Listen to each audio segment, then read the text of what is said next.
بسم الله الرحمن الرحيم، والصلاة والسلام. وصلنا إلى درس جديد، دائما نفس السياق أحبائي الكرام.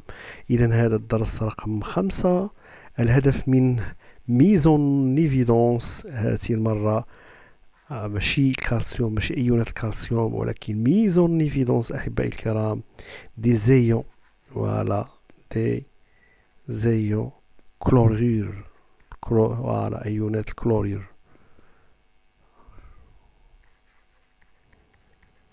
فوالا، أيونات الكلورير. إذا دائما نفس الشيء، دائما نفس الشيء، نفس الاختبار. إذا في الدرس السابق استعملنا أكسرات الألمنيوم لإثبات وجود الكالسيوم. الآن أحبائي الكرام دائما رشاحة خبز، ان فيلترات دو بان، فيلترات دو بان، أنبوب اختبار، تيوب ASC، تيوب هو الأنبوب عقل، تيوب ASC، رشاحة الخبز فيلترا دو بان، بان هو الخبز، فيلترا هو الرشاحة. ثم هناك حقنة سنضع فيها هذه المرة أحبائي الكرام نترات الفضة، نترات الفضة. فوالا، إذا هنا نستعملو نيترات، أقل القضية مزيان، نيترات دارجون. فوالا، نيترات دارجون. فوالا، إذا نستعمل لو رياكتيف نيترات دارجون. نقولوا le réactif nitrate d'argent est utilisé، يستعمل pour prouver للبر هنا، pour prouver. إذا نقولوا le réactif المتفاعل nitrate d'argent، le réactif nitrate d'argent est utilisé pour prouver l'existence des ions chlorure. هادشي كامل أحبائي الكرام بحال مشينا لشي لابوراتوار وبغينا نشدو واحد الماكله، شي خبز ولا شي ماكله ولا شي حاجه، ونشوف نديروا لها التحاليل، واش فيها الكالسيوم، واش فيها الكلورير، واش فيها الليبيد النشا، واش فيها السكريات الجليكوز اكسيتيرا.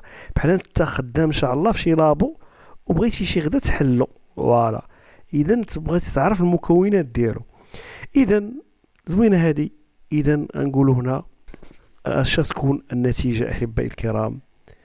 نفس لي. إذا هنا نفس الخلاصات. دابا ما نقولوش اش غنقولو، اش غيجرى في التجربة. هما لي زيون كلورير، لي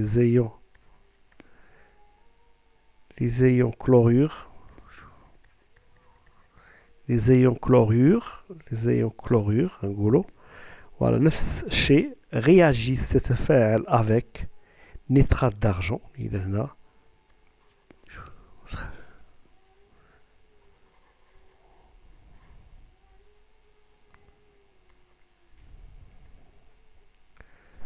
avec، نقولوا هنا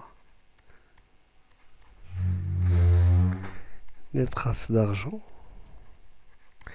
Les ions chlorure réagissent تتفاعل avec nitrate d'argent en donnant نفس الحويجة en donnant un précipité blanc qui noircit à la lumière. هذه المرة نفس الشيء أحبائي الكرام، ولكن النتيجة ستكون مختلفة. Les ions chlorure يعني réagissent تتفاعل مع نترات الفضة en donnant un précipité blanc، ولكن ماشي بحال الآخر القديم نهار استعملنا أكسرات الألمنيوم.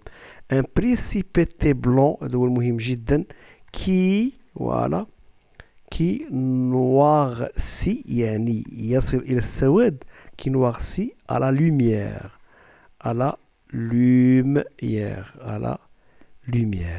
فوالا، يسود مع الضوء. هاد نواغسي هي يسود ولا لوميير مع الضوء، فوالا، هذه المهمة بزاف. فوالا، إذا خلاصة الكلورير لا بغا بالدارجة لا نعرفوا واش كاين الكلورير تنستعملوا هاد، يعني غنشدوا شي غدا ونعرفوا واش فيه الكلورير، غنشدوا هذاك المكون الغذائي ونضيفوا عليه نترات الفضة. الى ولاو لنا بعض القطرات في الانبوب، وهاد القطرات بزدربه مع الضوء ولاو كحلين، صافي راه كاين هادوك لي زينيون كلورير. اون فرونسي لي زينيون كلورير réagissent avec nitrate d'argent en donnant un précipité blanc qui noircit à la lumière. Voilà. بالعربية نكتبوا هذه الجملة هذه خاصها تحفظ مزيان. إذا نقولوا هنا بور باش تلخص بالفرنساوية اللي حنا ولاو متبوعين بها. هات اش قلنا هنا دائما أحبائي نقوم ب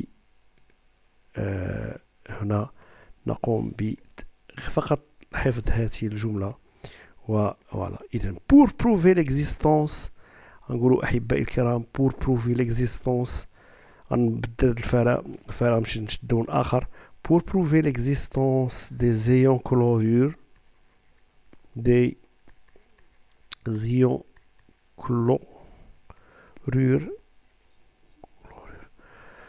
on utilise nitrate d'argent. Voilà. Si on constate l'existence de quelques, voilà, précipité. Précipité. Précipité blanc. قطرات بيضاء. Voilà, noirci à la lumière. Donc il existe le chlorure. Faites là, donc le chlorure existe. الكلوريور اكزيست. اذا يكفي انك اخويا العزيز الدريه الصغيره الزوينه دري زوين الفنون امير الاميره صافي هاد الجمله هذه تحفظوها ويجيب الله التيسير. فوالا. اذا شكرا على انتباهكم والى اللقاء في الفيديو المقبل حيث سنقوم بالبرهنه على وجود السكر المختزل. فوالا. او comment prouver l'existence des sucre réducteur. sucre réducteur. شكرا على الانتباه والى اللقاء.